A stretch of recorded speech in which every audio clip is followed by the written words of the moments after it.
Europe 8h13, votre invité Sonia Mabrouk est le député La France Insoumise du Nord. Et coordinateur du parti, effectivement. Bienvenue sur Europe 1 et bonjour Adrien Quatennens. Bonjour Sonia Mabrouk. Le pouvoir d'achat a augmenté. Affirmation du gouvernement. Il a même augmenté 2 fois plus que sous les quinquennats précédents, a affirmé le Premier ministre. Si on se base sur les chiffres de l'INSEE, c'est difficilement contestable. Est-ce que vous le reconnaissez ? Mais c'est vraiment formidable parce que 6 Français sur 10 disent que leur pouvoir d'achat a baissé pendant le quinquennat de M. Macron. Mais M. Macron, à l'entonnoir, va leur dire non, vous avez tort, regardez, votre pouvoir d'achat a augmenté. Non, le pouvoir d'achat, en réalité, n'a pas augmenté, y compris pour les Français les plus précaires.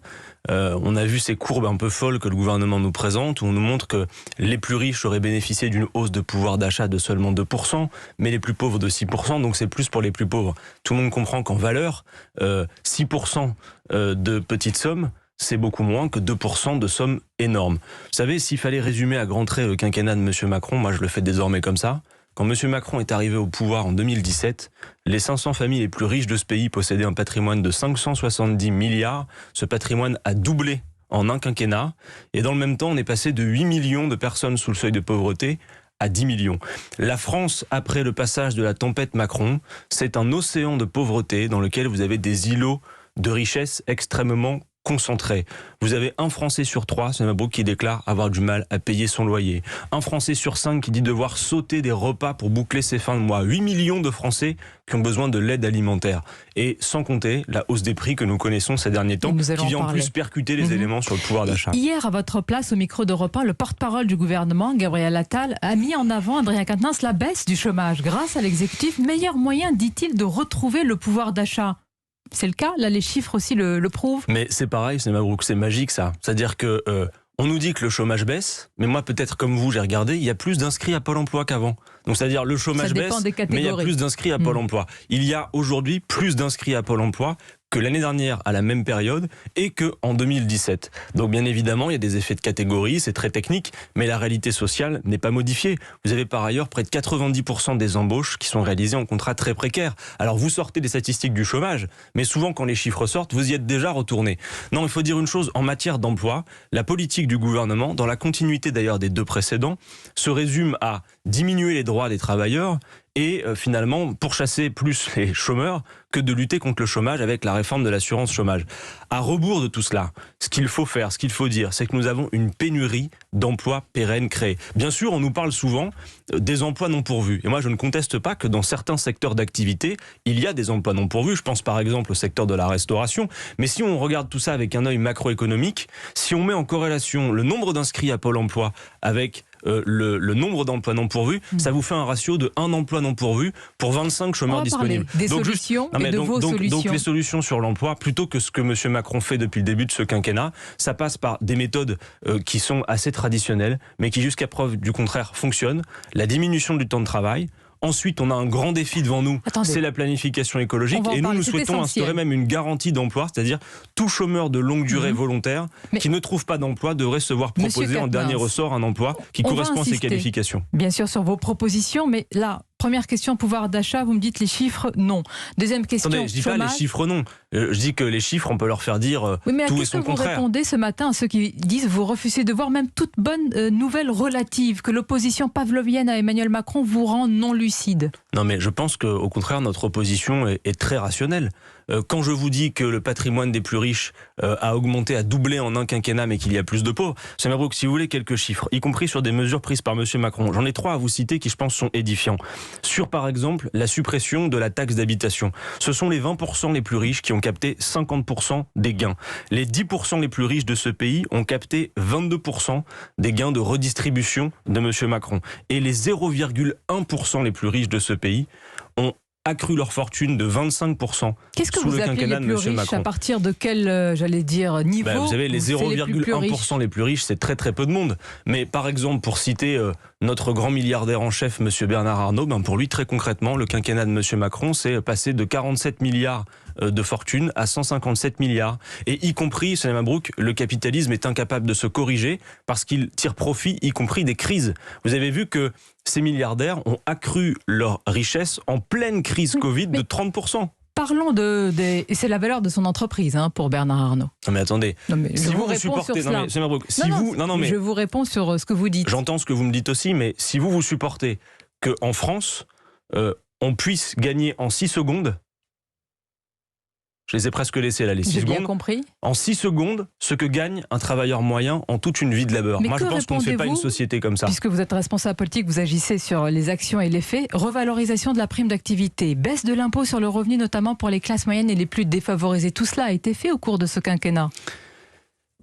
Les 50 milliards, tout compris, de multiples cadeaux fiscaux en tout genre ont bénéficié d'abord aux plus riches de ce pays. Je cite un exemple qui était quand même fortement symbolique, Sonia Mabrouk, vous vous en souvenez, quand M. Macron a supprimé l'impôt de solidarité sur la fortune. Il nous a promis à toutes et tous que ça allait avoir un effet sur l'emploi et l'investissement. Il a même dit d'ailleurs, si ça n'a pas d'effet sur l'emploi et l'investissement, on corrigera. Madame Schiappa, que je prends de nouveau à témoin ce matin depuis votre micro, avait elle-même dit en 2018, si la suppression de l'impôt de solidarité sur la fortune n'a pas d'effet sur l'emploi et l'investissement, c'est Madame Schiappa qui parlait, je proposerai son rétablissement. Très bien Madame, séance tenante, rétablissez-le. Parce que France Stratégie, ce n'est pas un organisme qui peut être suspecté d'être proche des insoumis. Et précisément, ils viennent de dire que la suppression de l'ISF n'a eu aucun effet sur l'emploi et l'investissement. Quand vous dites les plus riches, est-ce que vous admettez que parmi les plus riches, vous avez cité Bernard Arnault, et il y en a d'autres, mais vous avez cité l'exemple, j'allais dire, le plus important, le plus éloquent dans ce domaine-là. Est-ce que vous admettez qu'ils sont aussi créateurs de richesse, d'emplois pour le pays, d'emplois? Écoutez, vous avez 6 secondes pour réfléchir. Qu'il y ait des créations d'emplois, c'est évident, mais il y a aussi beaucoup de destruction. Mais vous les reconnaissez, ces créations? Mais attendez, je reconnais les créations, mais Sonia Mabrouk, je reconnais aussi les destructions. La philosophie d'une entreprise, quand on dit c'est l'entreprise qui crée l'emploi, enfin, vous le savez comme moi, la raison d'être d'une entreprise, c'est pas de créer des emplois. Certes, elles en créent, mais elles en détruisent beaucoup aussi. Par exemple, l'an dernier, c'est 284 000 emplois salariés qui ont été supprimés. Monsieur Bruno Le Maire, à ce micro, est venu dire qu'il n'y avait pas eu de casse sociale. Je ne sais pas comment vous vous appelez, 1000 plans sociaux pour 112 000 licenciements. Ma question va y vous compris choquer, d'entreprises qui... S'il y avait plus de Bernard Arnault dans ce pays, il y aurait peut-être plus d'emplois? Non, je n'y crois absolument pas. Ce qui se passe, Madame Sonia Mabrouk, c'est qu'on a une véritable rapacité du capital sur le travail, et ça se vérifie. Quand vous regardez ce qui s'est passé ces 10 dernières années, ça a le mérite d'être clair. En 10 ans, les dividendes versés aux actionnaires ont augmenté de 70%. En revanche, l'investissement productif dont nous aurions besoin pour relever tous les défis que nous avons devant nous a reculé de 5% et les salaires ont progressé d'environ 10%. On ne peut pas relever les défis qui sont devant nous. On ne peut pas faire société avec de tels niveaux d'écart. Ça n'est pas possible. Alors, on va rester sur ce sujet essentiel face à l'augmentation des prix de l'énergie. Vous avez proposé de bloquer les prix. Le gouvernement, Adrien Quatennens, a opté pour une autre voie, une indemnité inflation, et face désormais à l'augmentation du prix de la baguette en raison de la flambée des cours du blé. Que proposez-vous ? Écoutez, moi je pense qu'en effet, le blocage des prix, en tout cas des produits de première nécessité, est une mesure utile. Sur l'énergie, d'un mot, c'est le concours Lépine des solutions, c'est-à-dire en gros la fiscalité d'un côté, le chèque énergie. La vérité, c'est qu'on joue sur la fiscalité. Ce que vous gagnerez à la pompe, vous le paierez demain en impôts. Sur un chèque énergie, c'est pareil, c'est le contribuable qui le finance. En revanche, on ne parle pas assez du blocage des prix. C'est une solution simple, efficace, celle que Jean-Luc Mélenchon a proposée. On me dit c'est impossible. Si, le code du commerce le permet. Si, d'ailleurs, dernièrement, mais est-ce que c'est le rôle du politique? Bloquer les prix du gaz, de l'électricité, des produits alimentaires? Mais Sonia Mabrouk, ce fut le rôle du politique à plein de périodes. Vous allez me dire c'est un contexte un peu particulier, mais pendant la guerre du Golfe, on a bloqué les prix du pétrole. Situation exceptionnelle. Certes. Vous voulez un exemple plus récent, le gel hydroalcoolique. Vous vous en souvenez? La situation il y avait les effets de marché, offre et demande. On a bloqué. Oui, mais on a bloqué les prix. Là, il y a une situation exceptionnelle, c'est que les gens sont pris à la gorge et que ça n'est pas en versant une prime extrêmement aléatoire de 100 €, ou alors il va falloir en cracher souvent des chèques énergie, parce que les effets de marché vont continuer à faire monter les prix. Donc un blocage des prix, ça me semble être une absolue évidence. Aussi dire une chose, c'est que la hausse des prix a une origine, ce sont des effets essentiellement de marché. Pardon, mais creuser un trou pour extraire du pétrole ne coûte pas plus cher aujourd'hui qu'il y a 3 mois. Ce sont de simples effets de marché. Le gaz augmente essentiellement pour des effets de marché aussi. L'électricité d'ailleurs, son prix est indexé sur la hausse du gaz dans ce mécanisme de marché. Donc extraire l'énergie du marché est aussi une solution. Quand la Commission européenne a défendu l'ouverture des marchés à la concurrence, elle avait dit aux usagers français, le prix va baisser. C'est un long combat, mais je pense sincèrement, c'est Mabrouk, je pense que c'est un vrai sujet, parce que on le voit encore ce matin, Bruno Le Maire est en train d'essayer de négocier au niveau européen la baisse des prix de l'électricité, en tout cas la maîtrise des prix de l'électricité. Mais comme c'est le marché qui dicte sa loi, eh bien ça va continuer à augmenter. Oui, mais attention, le marché, on en a eu besoin aussi à un certain moment pour la France. Donc, Non, mais faut pas attendez, tout en mettre sur le attendant, dos sur du l'énergie, marché. sur l'énergie, ça a le mérite d'être clair. Depuis l'ouverture des marchés Les à la salaires. concurrence, qui devait faire baisser les prix, le gaz a pris 80% dans la vue et l'électricité 60%. Monsieur Quatennens, les salaires. Le débat sur l'augmentation des salaires est un classique à l'approche d'une présidentielle, mais dans les entreprises, il y a quand même un dialogue social qu'il faut respecter. Que faire alors? Est-ce que vous seriez pour contraindre à une augmentation des salaires? Écoutez, il y a une manière simple de le faire, l'augmentation du SMIC, et ça a un effet vertueux. J'entends là aussi toutes sortes de propositions floues et confuses. L'un qui propose une conférence de ceci, une augmentation de 10% de cela. Avec Jean-Luc Mélenchon, les choses sont simples et claires. C'est une augmentation du SMIC net à 1 400 €. Alors, ça a un effet vertueux immédiatement. C'est que si vous augmentez les salaires des petites payes, songez-y un instant. Les gens ne vont pas aller faire des tas au boursicoté. Ils vont injecter cet argent dans la consommation populaire. Il faut dire aussi que la dictature du moins cher nous pose un problème. Parce que en tant que consommateur, avec de bas niveaux de revenus... Il faut en parler. Parce on que vous cherche du parlez moins d'un cher. effet vertueux, Adrien Quatennens, mais sur l'augmentation des salaires, le patron du MEDEF dit que ça entraînerait une augmentation des prix. Avec un exemple qui parle à tout le monde, la restauration. Si on augmente les salaires, le menu va augmenter, donc augmentation de prix, donc ce serait totalement contre-productif. Mais je pense qu'il faut admettre que on peut mieux payer les gens et donc assumer qu'on ne court pas toujours après le moins cher. Je prends un exemple. Si on dit qu'il faut mieux rémunérer nos agriculteurs, qu'il faut une agriculture paysanne relocalisée, oui, à produire, ça va coûter plus cher que l'agriculture intensive pourrie de pesticides. C'est pourquoi augmenter les salaires, c'est aussi une mesure écologique, on peut le dire. Et puis, Sonia Mabrouk, juste une chose... Oui, mais... donc vous assumez, et on serait tous d'accord sur le consommer mieux, mais même si c'est plus cher. Bah évidemment, de toute façon, consommer mieux par depuis tout à l'heure, définition. vous êtes en train de me Oui, mais dire, c'est je la trouve raison des pour solutions laquelle pour le pouvoir d'achat. il faut augmenter les salaires. Et puis surtout dire une chose, ces 20-30 dernières années, la productivité a beaucoup augmenté. D'accord ? Ça veut dire que pour produire le même stock de richesse aujourd'hui, il faut moins de travail humain. Pourtant, Sonia Mabrouk, les salaires n'ont pas augmenté et le temps de travail n'a pas diminué. Donc où va Je vous pose la question, où va cette hausse de la productivité ? Mais certaines entreprises ne peuvent pas augmenter les salaires. Donc, qu'est-ce qu'on fait ? La clé sous la porte ? Des emplois menacés ou augmenter ? Moi, je vous dis ça une chose, existe quand même, même pour les très petites entreprises, qui d'ailleurs n'ont pas bénéficié des aides de M. Macron. Moi, j'ai regardé le détail. Les baisses d'impôts de production, ça représente 940 € de gains pour une TPE, ça représente plus de 9 millions pour une grande société. Donc, y compris pour les aides aux entreprises, M. Macron, son modèle, c'est d'aider les grandes entreprises. Dire une chose, vous voyez toujours augmentez... le verre à moitié vide. Non, si vous augmentez les salaires, M. Mabrouk, ça fait aussi des débouchés pour les TPE, les PME. C'est potentiellement des gens qui ne réfléchissent plus à se payer, pourquoi pas, un restaurant, à aller consommer des produits qui peut-être ne consommeraient pas. C'est vertueux pour l'économie. L'autre moyen de contrer l'augmentation des prix de l'énergie, Adrien Quatennens, à plus long terme, ce sont bien sûr nos choix énergétiques. Le rapport du gestionnaire du réseau de transport d'électricité RTE est au cœur d'un vif débat. Les écologistes parlent de manipulation, tandis que le gouvernement s'appuie sur ce rapport pour justifier la relance du nucléaire.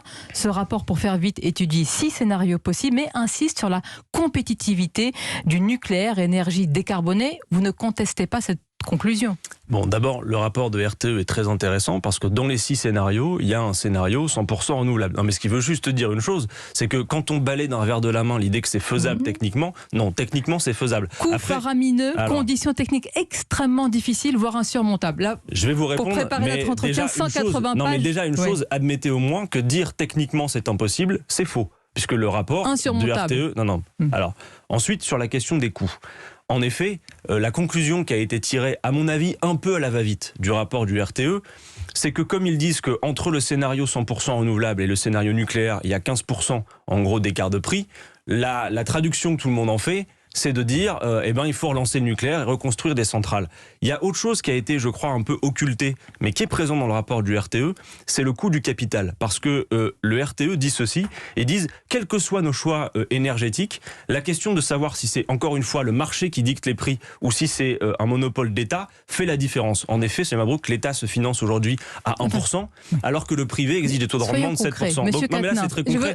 Ça veut dire qu'indépendamment de nos choix énergétiques, ce qui coûte cher, c'est pas les choix qu'on va faire, c'est d'abord, est-ce que c'est le marché et les capitaux privés ou est-ce que c'est le public ? Les énergies solaires et éoliennes sont intermittentes. Il faut compléter, compenser ces absences. On est en France à la limite d'exploitation des capacités hydrauliques et même l'hydrogène offre des possibilités insuffisantes. Comment vous faites ? Alors, d'abord dire une chose, nous sommes à l'heure des choix. C'est-à-dire que, y compris quand on parle de nucléaire, Sonia Mabrouk, en fait, en réalité, il s'agit d'une excellence française, rappelons-le. Mais, d'ailleurs, est-ce que vous le reconnaissez ? Mais bien sûr, moi je vais vous dire une chose. D'entrée de jeu, je vous dis... Symbole de notre souveraineté ?